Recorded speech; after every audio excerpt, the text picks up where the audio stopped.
మనతోటి కైలా అనిల్ గారు మాజీ శాసనసభ్యులు వైఎస్ఆర్ కాంగ్రెస్ పార్టీ. అనిల్ గారు నమస్తే సార్. నమస్కారం అండి. ఏంటి సార్ వైసీపీ వ్యారియర్స్ ని యాక్టివేట్ చేశారా బాగా? సో కూటమి మీద విరుచుకుపడమని. బ్రహ్మనాయుడు గారు, మీకు ప్యానెల్లో ఉన్నటువంటి సభ్యులకు 99 ప్రేక్షకులందరికీ నా హృదయపూర్వక నమస్కారం. ఈరోజు మీతో జాయిన్ అవ్వడం చాలా సంతోషం.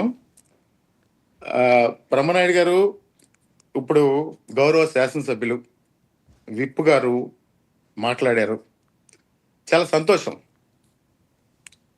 అంటే విప్ గారు మాట్లాడారు, వాళ్ళ పార్టీ విధానాన్ని తెలియచేయడం సంతోషం.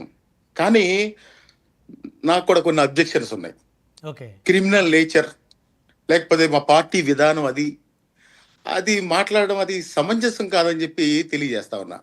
ఎందుకంటే 10 నెలలు పూర్తయింది. ఈ 10 నెలల్లో ఇప్పటి వరకు ప్రజలకు మనం ఏం హామీ ఇచ్చాం, ఏమి నెరవేర్చాం, ఏం చేసాం, మనం ఎలక్షన్ ముందు ఏం చెప్పాం, అవన్నీ కూడా మాట్లాడకుండా ఇదంతా కూడా క్రిమినల్ నేచర్, జగన్మోహన్ రెడ్డి గారు అలా చేశారు, జగన్మోహన్ రెడ్డి గారు ఇలా చేశారు అనే డైవర్షన్ పాలిటిక్స్ ఎన్ని రోజులు చేస్తే ప్రజలు కూడా చూస్తా ఊరుకోరు. అట్లాగే రకరకాల మా అధ్యక్షుడి మీద ఆరోపణలు చేస్తా ఉన్నారు. అది సమంజసం కాదని చెప్పి రవి గారికి తెలియజేస్తా ఉన్నా. ఎందుకంటే ఎన్నికల ముందు వాగ్దానాలు చేసి నెరవేర్చకపోగా ఈరోజు మీరు ప్రస్తావించినటువంటి పాస్టర్ ప్రవీణ్ గారి హత్య కేసు, అది చూడండి, అలా తీసుకొచ్చారు. పాస్టర్ గారు చనిపోయారు. ఎలా చనిపోయారు అనేది ఇన్వెస్టిగేషన్ ఏజెన్సీ తేలుస్తుంది అనే దానికి నేను కూడా ఏకీభవిస్తా. కానీ ఒక రోజేమో ఒక లీక్లు ఇస్తారు, వీడియోలు రిలీజ్ చేస్తారు. ఒక రోజేమో ప్రవీణ్ గారు ఇలా చనిపోయారని చెప్పి వాళ్ళు సోషల్ మీడియా అల్లరి చేస్తూ ఉంటారు. ఒక రోజేమో పోస్ట్ మార్టం రిపోర్ట్ ఇవ్వడానికి దాదాపుగా 15 రోజులు అలా పెట్టి ఆ సస్పెన్స్ అలా పెట్టారు.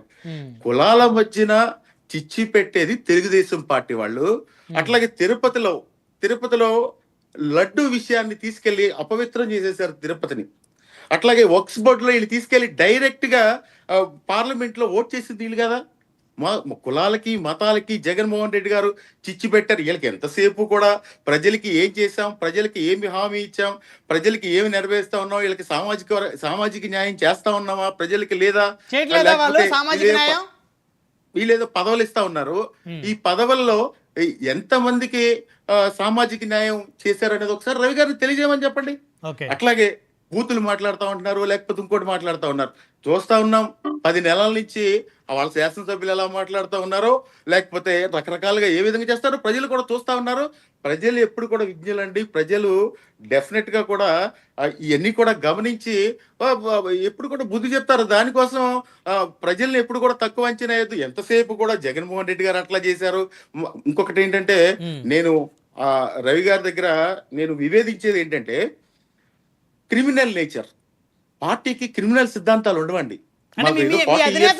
ఇండస్ట్రీ అని చెప్పుకునే వాళ్ళు అలా ఆ స్థాయిలో వెళ్తే ఎన్టీ రామారావు గారికి వెన్నుపోటు పొడిచి ఆయన చనిపోయినట్టు ఎవరు చేశారండి? ఎన్టీ రామారావు గారు ఈ రోజు వాళ్ళ పేరు తలచడానికి ఈ రోజు తెలుగుదేశం పార్టీ నాయకులకి ఏ విధమైనటువంటి నైతిక హక్కు ఉందని చెప్పి నేను అడుగుతా ఉన్నా. ఇది సమంజసం కాదు. క్రిమినల్ నేచర్ ఎవరికి ఉండదు. ఏ పార్టీకి క్రిమినల్ సిద్ధాంతాలు ఉండవు. ప్రజల కోసం ఉంటారు.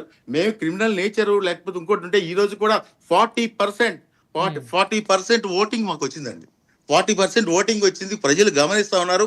ఎంతసేపు కూడా జగన్మోహన్ రెడ్డి గారు అట్లా చేశారు, జగన్మోహన్ రెడ్డి గారు ఎట్లా చేశారు, లేకపోతే వాళ్ళ మీద కేసులు పెడదాం, లేకపోతే వీళ్ళ మీద కేసులు పెడదాం, ఒక ఇష్యూ రాగానే ఒక ఇష్యూ తీసుకొచ్చి తెర మీద పెడదాం అనే ఆలోచన అనేది తెలుగుదేశం పార్టీ నాయకులు మానుకుంటే మంచిది. అదేవిధంగా భాష అంటా ఉన్నారు. భాష మీరు మాట్లాడేది ఏంటండి? జగన్మోహన్ రెడ్డి గారు హత్య రాజకీయాలు చేశారా? అది కూడా ఇన్వెస్టిగేషన్ ఏజెన్సీ తెలుస్తుంది. నేను చెప్తా, ఇప్పుడు నేను కూడా అడ్డంగా ఆరోపణ చేస్తే తెలుగుదేశం పార్టీ వాళ్ళు ప్రవీణ్ చంపారో లేకపోతే ఇంకొకరు చంపేశారో నేను కూడా చేయగలను. కానీ ఒక విజ్ఞత ఉంటుంది. నిజంగా కూడా ఇన్వెస్టిగేషన్ ఏజెన్సీ నిజంగా కూడా ఎవరు ఏం మటలు చేశారో ఏంటో కూడా తెలుస్తుందని చెప్పి ఈ విధంగా మీకు తెలియజేస్తా ఉన్నా. అంటే అంటే ఇక్కడ అనిల్ గారు మీ పార్టీకి డిసిప్లిన్ లేదు అని చెప్పేసి ఎమ్మెల్యే గారు అన్నారు. ఇంకోటి ఏంటంటే నిన్న ఆ తిరుపతి సంబంధించి గోశాల ఇష్యూలో చూస్తే మీ పార్టీ సంబంధించి మాజీ శాసనసభ్యులు కానీ లేకపోతే మాజీ మంత్రి రోజా గారు కానీ పోలీసులనే దుర్భర్షలాడారు. అంటే ఇక్కడ వీళ్ళు ఎవరన్నా ఆడుతున్నారా? టీడీపీ కానీ జనసేన కానీ ఆ శాసనసభ్యులు కానీ మాజీ శాసనసభ్యులు కానీ పోలీసులు దుర్భర్షలాడిన వాళ్ళు ఎవరన్నా ఉన్నారా? పోలీసులు దుర్భాషలాడటం కాదు సార్. ఒక్కసారి మనం కూడా 5 సంవత్సరాలు వెనక్కి వెళ్తే ఒక్కసారి మీరు కూడా రికార్డ్స్ తీయండి. పోలీసుతో ఏ విధంగా దుర్భాషలాడారో ఏం చేశారో అవన్నీ కూడా మీరు కూడా మీడియా ప్రజలు అందరూ కూడా చూశారు. కానీ నిన్న తిరుపతిలో జరిగిన సంఘటన అంతకు ముందు ఏ గోవులు చనిపోలేదని చెప్పారు. అట్లాగే మళ్ళీ ఈవో గారు వచ్చి ఇన్ని గోవులు చనిపోయినాయి అని చెప్పారు. అంటే చనిపోయినాయి అని చెప్పిన తర్వాత మేము వెళ్ళి ప్రశ్నించటం అది దుర్భాషలు ఆడడమా, లేకపోతే అక్కడ జరిగినటువంటి సంఘటన పోలీసులకి వాళ్ళకి జరిగినటువంటి ఇష్యూలో ఆ సమయంలో జరిగినటువంటి దానికి ఏం జరిగిందో నేను కూడా క్లియర్గా చూడలేదు. కానీ ఒక ఇష్యూని పట్టుకుని మీరే మాట్లాడతారు. ఇంతవరకు ఏ గోవులు చనిపోలేదని చెప్పి మీరే చెప్పారు. మీ ప్రభుత్వం నుంచి ఒక ప్రకటన చేశారు. అట్లాగే శ్యామలరావు గారు ఇన్ని గోవులు చనిపోయి అంటే మేము స్పందించకూడదా? అంటే మాకు దేవుడు కదా వెంకటేశ్వర స్వామి, అదే విధంగా మాకు హక్కు లేదా దాని మీద స్పందించడానికి? అట్లాగే మీకు ఎమ్మెల్యే గారు మీకు హక్కు ఉందండి, మీ భూమన కరుణాకర్ రెడ్డికి హక్కు లేదండి. ఆయన క్రిస్టియన్, వాళ్ళ పిల్లలు క్రిస్టియన్ లో పెళ్లి చేశారు. ముఖ్యమంత్రి గారు అటువంటి వ్యక్తుల్ని అన్యమతస్తుల్ని అటువంటి వ్యక్తి ఆయన హాయంలోనే ఆయన మాట్లాడే అర్హత ఎక్కడ ఉందండి? భూమన కరుణాకర్ రెడ్డి క్రిస్టియన్, ఆయన పిల్లలు క్రిస్టియన్ మతంలోనే పెళ్లి చేశాడు. ఆయన క్రిస్టియన్ మతంలోనే పెళ్లి చేశాడండి. భూమన కరుణాకర్ రెడ్డి ఆయన క్రిస్టియన్ అండి. ఆయన చేశారండి. వెంకటేశ్వర స్వామి దగ్గర ఆయనకి పూర్తిగా అవగాహన ఉంది. నాకు మీరు చెప్పే ఈ క్రిస్టియన్ అనే దాని మీద నాకు అవగాహన లేదు. కానీ వెంకటేశ్వర స్వామి దగ్గర సేవ చేశాడు. 2 సార్లు టిటిడి చైర్మన్ చేశాడు. హిందూ ధర్మం మీద ఆయనకి పూర్తిగా అవగాహన గారు. ఏదో ప్రవీణ్ గారి హత్యలాగా, లేకపోతే తిరుపతి లడ్డు లాగా, లేకపోతే వక్స్ బిల్లు మీద మీరు వేసినటువంటి ఓటుని ఏ విధంగా డైవర్ట్ చేస్తా ఉన్నారో టోటల్ గా గోవులు చనిపోయిన ఇష్యూని రవి గారు మీరు పూర్తిగా మన భూమన కరుణాకర్ రెడ్డి గారు క్రిస్టియన్ అంటే అది మీరు నిరూపించండి. లేకపోతే ఆయన ప్రతి ఒక్కరికి ఈ దేశంలో మత స్వేచ్ఛ ఉంది.